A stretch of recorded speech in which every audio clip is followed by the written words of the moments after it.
Well, welcome to another Geospatial-Next talk. This one is focused on widening the adoption of the technology we know and love. The title of this particular talk is Accessing the Vortex of Information is Critical to the Future of Geospatial. I could have made it a question, I've made it a statement. So let's dive in and discover what we mean by the Vortex of Information. I often like to start these talks with just some context. So today's reality for geospatial is often where I begin. You'll notice I've got a rugby huddle there. My sense is we spend too much of our time in geospatial talking amongst ourselves. That's as an industry, as departments. It means that we're absent from key business conversations. Talking amongst ourselves doesn't open us up to the wider world, the world that we're engaged in within an enterprise, for example. And as a consequence, we're seen as incidental. GIS is often seen and geospatial as those guys in the corner that do the mapping. We're not seen as a critical component in the business decision-making process. So let's talk about this vortex of information. And I love that swirling vortex in that picture. What I would suggest is that today we're very reactive. That is, if you work for a consulting company, you react to customers' needs more often than not.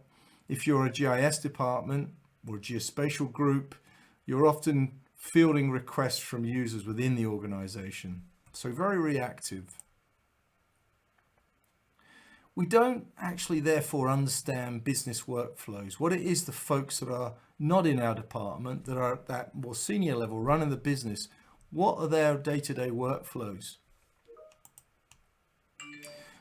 Nor do we understand therefore their business challenges. And that's really where we get to this vortex of information. So what a requirement for us to be in the middle of that vortex of information, which is what we're talking about here, is to interact with those folks, to listen and ask the right questions of those folks, to understand their world, to see the world through their eyes and the work that they do and the challenge that they've got, and to learn from that. So that's a critical piece of what I'm talking about here.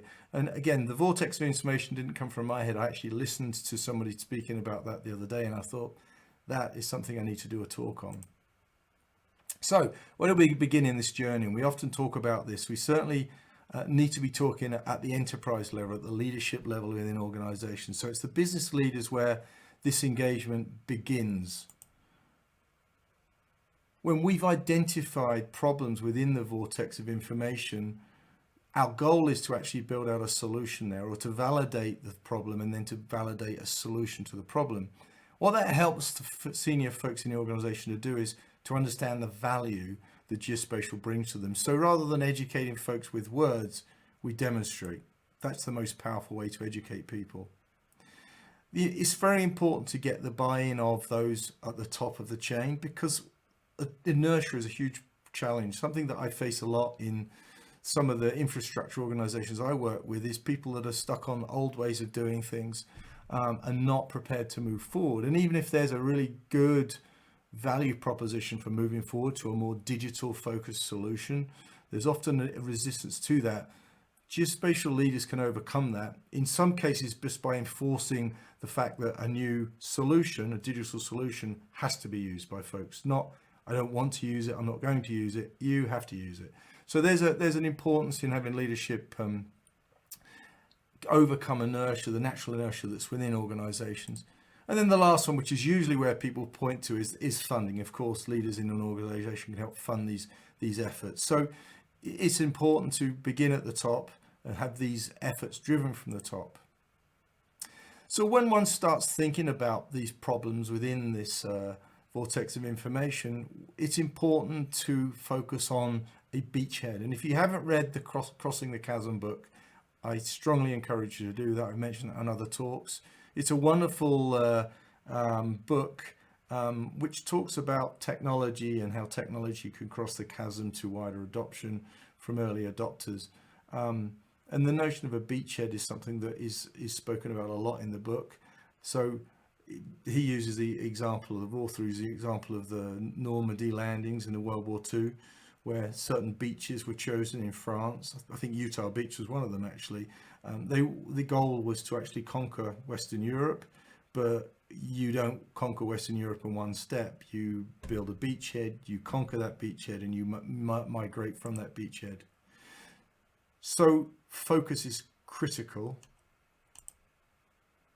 Defining problems at a high value, not nice to have. If you can solve this problem for us, I can't live without it. That type of is the perfect situation to be in. And one has to think about the fact that it isn't an isolated point solution that once you've delivered it, it's done. Just like the beachhead scenario, it's a launch point to Western Europe in this case. So there's a short-term perspective which is very focused, but one always has to keep the eye on the bigger game, which is that launch point to much wider. And in this case, it will be, enterprise adoption ultimately. So any solution, focused solution, needs to be as follows. It needs to be frictionless. Now you hear a lot about frictionless, and if you look at that picture above, most of you will recognize that as Uber. Uber is a frictionless app. Uber are a geospatial company. They never talk about maps, but their functionality is high value and it's simple to use. The application is super simple to use. That's what we mean by frictionless. If it's difficult to use, it's not going to be adopted widely. If it's frictionless, then there's a great starting point. And we have in the geospatial industry tending to build non-frictionless applications. Replicable. It's not a custom solution that only works in that environment.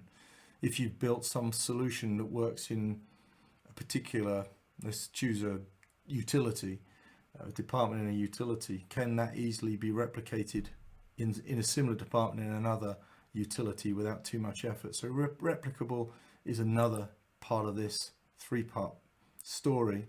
Scalable. If you built it for 5 users, can it scale to 100 users, 1,000 users, 1,000,000 users? So we've defined the vortex of information. We've kind of walked through what a journey would look like once one has discovered and learned from customers, that journey of developing something that's going to be adopted, and a place which starts the journey to a much wider Western Europe type conversation. But the key question is, how do we get there?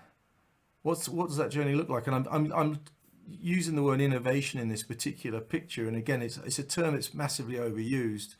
But one of the core of what I am involved with in my world is really around this notion of applied, bounded innovation principles. This kind of wraps everything I've just spoken about up together. So yes, it's partly a technology conversation. Yes, it's definitely a customer conversation. Yes, it's a problem solution story. So it's this wrapped up world where we're being innovative because we're introducing new ideas and new approaches to things, but it's bounded. It's somewhat, there's some constraints to it. And it's got that full focus on applying the data and the technology to problems. So I'm not going to cover this notion of applied bounded innovation principles in this particular talk, but it does set up the next talk that I'll do on this topic. So again, as I always say, thanks ever so much for watching. Always welcome your comments and feedback, and we'll do another one of these again in the very near future. Thanks for joining us on the Geospatial-Next channel. We're focused here on understanding the future of geospatial. That's both how we get to mainstream adoption of the technology and data, and how we start using blockchain and crypto to move things forward. Please feel free to subscribe to the channel, and we'll look forward to seeing you next time.